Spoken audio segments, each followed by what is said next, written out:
Plan చేసిన కాదు. కనుక తప్పు ఎవరు చేసినా అది ఎవరైనా సరే మాడుగల ఆయన గురించి బాగా వైరలేదు వీడియో. వెళ్ళాం అతను కొట్టిన వ్యక్తిని అరెస్ట్ చేయలేదు, మేము వదిలేసాం. స్టేషన్లో కూర్చున్నాం, పట్టించాం, అతన్ని అరెస్ట్ చేయించాం. మరి దీన్ని ఖండించేదేమో, దీన్ని నిలదీసేదేమో, మాట్లాడేదేమో. ఇది ఎవరు మాట్లాడడం మనం నియోజకవర్గానే ఏదో అనుకుంటున్నాం, కానీ దాన్ని మనం రేజ్ చేసి ఇప్పుడు మీరు ఇక్కడ ఉన్నారండి, మేము ఎక్కడో ఉంటాం, ఏదో సమస్య వచ్చింది, మీతో పాటు మేము ఏదో మాకు అక్కడ సమస్య వచ్చింది, ఒక పొలిటికల్ లీడర్ ఆయనలో కాంటాక్ట్స్ ఉంటాయి. మనం ఫోన్ చేసి పొలిటికల్ గా మా ఊరి మీద జరిగిందట అక్కడ మీరు రండి అంటే మనం 10 మంది కనపడేటప్పటికి అవతోడు ఒంటు కొడుతుంది, రెండోది న్యాయం. అది ఆ యూనిటీ తీసుకురావాలి అనేటటువంటి సంకల్పంతోనే మేము వివిధ రాష్ట్రాలు వివిధ ప్రాంతాల్లో కూడా మేము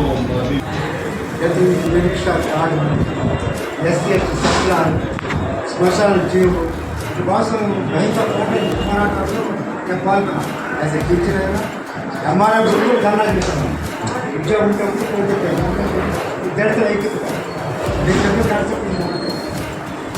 ఇప్పుడు కూడా దేశ సంవత్సరం నుంచి 75 సంవత్సరాలు అయినా మనకి రాజ్యాంగం ఆర్టికల్ 14, 15, 16, 46, 56, 20 ఇన్ని హక్కులు మనకున్నారు. కలిసి లైబ్రరీ ఇన్ని ఉన్నారు. ఆర్ఎస్ఎస్ ఏంటంటే ఇవన్నీ రద్దు చేయాలి, అసెంబ్లీ చేయాలి, ఫెడరేషన్ చేయాలి అంటే ఇక్కడ మనిషి అనుకోండి. ఆ పోరాటంలో వాళ్ళు ఉన్నారు. మన వాళ్ళు మన చుట్టూ స్పందించినప్పుడు దౌర్భాగ్యస్తారు మాట్లాడి ఆరించేడు చుంటూ అనేక జరిగినప్పుడు వీళ్ళు బాగా ఎదుర్కొన్నాం. వాళ్ళు పెద్ద 14 మాటలు ఇచ్చారు. కానీ ఆర్థిక బలపడి సెక్షన్ అనేది ఆకి మాధవ్ హైదరాబాద్, నేను ఆ మీటింగ్స్ వెళ్ళేవాడు హైదరాబాద్ ఆయన చెప్పేవాడు హైదరాబాద్ ఈ సెక్షన్ ఎందుకు ముందుకు రాలేదంటే బలపడి సెక్షన్ ముందుకు రాలేదు. ఈ లోక సంబంధ విషయాలు మనకు సంబంధం లేదు, పరలోక సంబంధ విషయాలే అనేది ఒక పిచ్చి ఇక మైండ్లో చేసేసారు ఆచరణలో కూడా. అది తప్పు సార్. మీరు చెప్పిందంతా కూడా నేను చెప్పింది మీరు చెప్పారు. ఏది ఈ లోక మానవ సేవే మాధవ సేవ అని చెప్తారు, దేహం మీద దేవాలయం అని చెప్తారు. బట్ ఈ లోక సంబంధ విషయాలు మన సంబంధం లేదు. అది చాలా తప్పు. ఇప్పుడు నువ్వు మాస్టర్ గారు బతకాలన్నా, ఇంకొక రాజకీయ నాయకులు బతకాలన్నా 10 మంది పని చేయాలి. మంగళవాడు పని చేయాలి, సాగులో బట్టలు ఉతకాలి, తర్వాత అక్కడ నుంచి రైతు పండించాలా. ఇవన్నీ చేస్తేనే సమాజం. వాళ్ళందరూ చేసినవి నువ్వు తింటావు. ఈ లోక సంబంధ విషయాలు మనకు లేదంటే న్యాయం కాదు సార్. కనుక మీరు చెప్పింది, మీరు చేసే పని నేను బ్రహ్మాండంగా రిఫ్లెక్ట్ చేస్తున్నాను. దీన్ని బలోపేతం చేయండి. మేము మా అంబేద్కర్ అప్లికేషన్తో ఫుల్ సపోర్ట్ చేస్తాము. సామాజిక అంశాల మీద కనుక సంబంధం లేకపోతే ఈ లోకంతో నీకు సంబంధం లేదు. ఈ ఉద్యమాన్ని విస్తృతం చేయడానికి మా సహాయం మీరు చేస్తాం. రాజ్యాంగంలో మార్చిన తప్ప వదిలిపెట్టేసి రాజ్యాంగంలో మార్చాలంటే దాన్ని మార్చేవాళ్ళు ఎంపీ. ప్రతి ఎంపీ కాన్స్టిట్యూన్స్ ఉన్నట్టు అప్పుడు ఎంపీ కాన్స్టిట్యూన్స్కి వెళ్ళి మనం చెప్తున్నారు కాబట్టి దళిత క్రైస్తవులు మొత్తం కూడా ఎస్సీ జాబితాలు అని చెప్పేసి ఒక రిప్రజెంటేషన్ ఇచ్చారు. వీళ్ళంతా కలిసి రిప్రజెంటేషన్ తీసుకెళ్ళి పార్లమెంట్లో ప్రవేశపెడితే ఎవరు మారుతుంటారు. లేనంత కాలం రాబోయే రోజుల్లో దళితుల మీద అయితే చర్చిలకు వెళ్ళేవాళ్ళ మీద కాన్సెప్ట్ చేయబోతున్నారు. కాన్సన్ట్రేషన్ బాగా పెట్టారు. ఎవరైతే చర్చికి వెళ్తున్నారో వాళ్ళు ఎస్సీ కోటాలు జాబ్ తెలుసుకుంటే వాళ్ళని రిమూవ్ ఫర్ సర్వీస్ ఫైర్ చేస్తున్నారు. చాలా బాగా సైలెంట్. ఎందుకంటే భారత రాజ్యాంగం మనకి ఇచ్చిన ప్రాథమిక హక్కుల్లో మత స్వతంత్రం ఉంటుంది. ఏ మనిషి అయినా ఏ మతాన్ని తీసుకొని దాన్ని అభివృద్ధి చేసి మాట్లాడుకునే కాదు, కానీ కరెక్ట్గా నిలబడి ఒక ఏరియాలో మంచిర్యాల ఏరియాలో మీ తరఫున ఒక కమిటీని ఏర్పాటు చేసి దీన్ని నడుచుకుంటారు. కానీ మనం ఆలోచన చేయాల్సినటువంటి ఏదైతే మనం చేయాలనుకుంటున్న నియమం మాట్లాడారు దాన్ని పట్టుదలగా తీసుకుని కనుకంచి వేయకుండా ఒక టీమ్గా ఇక్కడ అందరం కలిసి ఒక టీమ్గా తయారు చేయాలి. ఆ తర్వాత విలేజ్ వైడ్గా, తర్వాత పట్టణాల వైడ్గా చేసి దీన్ని అలా చేసి ముందుకు వెళ్ళిపోతాం.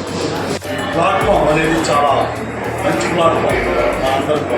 ఎందుకంటే అంబేద్కర్ గారి యొక్క స్ఫూర్తి, మదర్ తెరీసా గారి యొక్క ఆలోచన, అలాగే విలియం కేరీ గారి యొక్క ఉద్దేశాలు, మార్టిన్ లూథర్ గారి యొక్క పోరాట విధానాన్ని మరి కలగలుపుకొని వారి యొక్క నలుగురి యొక్క ఉద్దేశాలను ఎలాగైతే మిళితం చేసి మనం పోరాటానికి సిద్ధమవుతున్నామో, అనేకులు ఉన్న మనం దీనిలో అంబేద్కర్, సిపిఎం, అలాగే ఉద్యోగ సంఘాలు అన్నీ కలుపుకొని రాష్ట్ర పోరాడితే కాదు. ఎందుకంటే మా ప్రియులు చిరంజీవి మాస్టర్ గారు చెప్పినట్టు రాష్ట్రం అనేవాళ్ళు దేవుని సేవే, మాకు సామాజిక సేవ అవసరం లేదు, సంఘమే అనేటువంటి భావన విడిచిపెట్టాలి. విడిచిపెట్టిన రోజున సమాజానికి, సంఘానికి మనం న్యాయం చేయగలుగుతాం. ఎందుకంటే వాక్యం చెప్పి ప్రార్థన చేసుకోవటమే మన ముందు అనుకుంటే బయట కార్యక్రమాలకి మనం దూరం అయిపోతాం. అప్పుడు సంఘంలో ప్రజలకు కూడా మనం న్యాయం చేయలేము. న్యాయం చేయాలి అంటే మనం కూడా బయటకు వచ్చి మరి సమాజానికి, క్రైస్తవ సంఘానికి, ఎస్సీ వర్గానికి, పేద వర్గానికి ఎలాంటి అన్యాయం జరుగుతుందో దాని కొరకు మనం గుర్తి ఎత్తగలిగితే నిజంగా మన ప్రజలకు మనం మేలు చేసుకోవడం. ఈరోజు ఆర్ఎస్ఎస్ కానీ, ఇటు పరిషత్ కానీ, జరుగుతున్నటువంటి పరిపాలన అధికారంలో ఉన్నటువంటి పార్టీలు కానీ క్రిస్టియానిటీని అణిచివేయడానికి ప్లాన్ చేస్తున్నారు. హిందూయిజాన్ని ప్రబోధం చేసేసి హిందూయిజాన్ని అభివృద్ధి చేసుకోవడానికి క్రిస్టియనిజాన్ని అణిచివేస్తా ఉన్నారు. మొత్తం స్టేట్ వైడ్ కావాలన్న మీటింగ్ పెట్టి మరి రేపు బాలకృష్ణ కమిషన్ ఏర్పాటు చేశారు కదా, ఆయన జస్ట్ బాలకృష్ణ రాబోతున్నారు. దానికి ఉన్న మెమోరాలు ఇవ్వడానికి ప్రిపేర్ చేస్తున్నారు. అది ఎందుకంటే ఇది చాలా ప్రాముఖ్యత ఉన్నాయి. చాలామందిని క్రైస్తవులు చంపుతూ ఉన్నారు ఈ విషయాల్లో. కాబట్టి దీన్ని ఉధృతంగా తీసుకొచ్చి ఇంకా మాకు చాలా సంతోషం. కలిసి ఉంటే నిలుస్తాం, కలిసి ఉంటే నిలబడతాం. కనుక అందరం కలిసి ఒక కామన్ ఇష్యూ మీదకి రావడం అనేది చాలా శుభప్రదమైన విషయం. ఈరోజు ఎందుకు క్రిస్టియన్స్ ఆంధ్రప్రదేశ్లో ఇంతమంది క్రిస్టియన్స్, ఈవెన్ చీరాల్లో ఏపీలో క్రిస్టియన్ స్ట్రెంగ్త్ ఎక్కువ. చీరాల్లో ఇక్కడ లేని బలం ఎక్కడ లేదు. ఆంధ్రప్రదేశ్లో భారతదేశంలో పెట్టిన ఆంధ్రప్రదేశ్లో ఉన్న క్రైస్తవులు రాబోయే తరం రాబోతుంది. ఆ తరం మమ్మల్ని నిందించకూడదు. మనం అందరం కూడా ఎవరు దేవుడు ఏ పని పెంచాలా, ఎవరు ఏ పని చేస్తారు, కానీ కామన్ ఉమ్మడి సమస్య పరిష్కారం కోసం అందరం కలిసి పనిచేద్దాం. ఇంకా ఎవరైనా ఉంటే స్టేట్ లెవెల్లో మరి ఆయా జిల్లాలో నంద్యాల,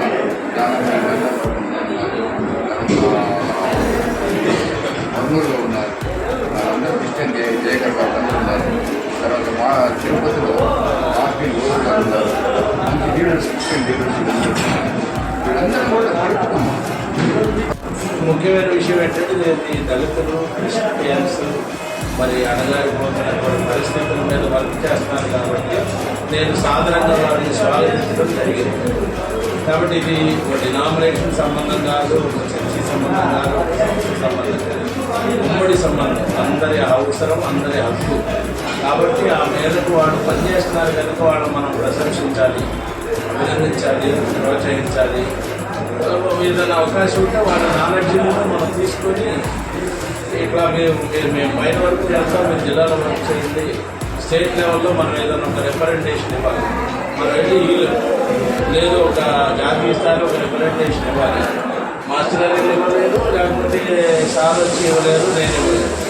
అదే వాళ్ళు జాతీయ స్థాయిలో కొన్ని రాష్ట్రాల్లో పనిచేస్తున్నారు, కొంత ఇంటర్లింక్స్ ఉంటాయి. కాబట్టి వాళ్ళ ద్వారా మన సమస్యను మనం ఏదైనా పైన రిప్రజెంటేషన్ చేయడానికి వీలు కుదురుతుందేమో చూద్దాం. ఎన్ని సమస్యలు చెప్పినా మనకు ఎదురొచ్చే అడ్డురాయని ఎవరు అన్నారు, మీరే అంటున్నారు. ఎదురున్న అడ్డురాయి మేము వచ్చి తీవ్రంగా మీరే తీసుకోవాలా? ఆ తీసుకోవడానికే మనం ఒకరికి మాట్లాడుకోవాలని అన్నారు. ఇక్కడ సత్యం ఉంది, మన సమస్యను మనం పరిష్కరించుకోవాలి. ఆ మేరకు కావలసినటువంటి మేధా సంపత్తికి అవసరమైన వనరులన్నీ మన బాపట్ల జిల్లాలో కొరత లేకుండా ఉన్నాయి. కాకపోతే జయనల్ గారు చెప్పినట్టుగా విజనరీ పర్సన్స్ అనేవాళ్ళు నిలబడి దీన్ని రీసోర్స్గా, వనరుగా మార్చే విషయంలో నిలబడట్లేదు, ఎవరు తప్పుకుంటున్నారు. ఆ తప్పుకోవడం వలన దాని యొక్క ఫలాల్ని మనం నెక్స్ట్ ఎవరికి ఏంటనేది ఇవ్వలేకపోతాం. కాబట్టి వారికి ఉన్న దానిలో భావన మీకు ఉంది, ఈయన గారికి ఉంది. ఇప్పుడు ఎంత వయసులో కూడా ప్రజల కోసం ఆయన పోరాడుతున్నాడు. మరి ఎంత రిటైర్మెంట్ అయిన దాంట్లో ఈయన కూడా ఇప్పుడు అంబేద్కర్ భావజాలం వచ్చిన పెన్షన్లో 1000 రూపాయలు 2000 అన్ని EMI మిగిలిన ఖర్చు పెడుతున్నారు. కారణం ఏంటంటే ఈ సమాజానికి మనం ఏదో ఇవ్వాలి. వాస్తవంగా చదువుకున్న వాళ్ళు, ఉద్యోగాలు చేసిన వాళ్ళు, సంస్థలు నెలకొల్పిన వాళ్ళు, ఒక ఉన్నతమైనటువంటి ప్రపంచవ్యాప్తంగా సంస్థలో పనిచేసిన వాళ్ళు, వీళ్ళ నాలెడ్జి సేవకులకు అవసరమని నా అభిప్రాయం, సంఘాలకు అవసరమని నా అభిప్రాయం. మరి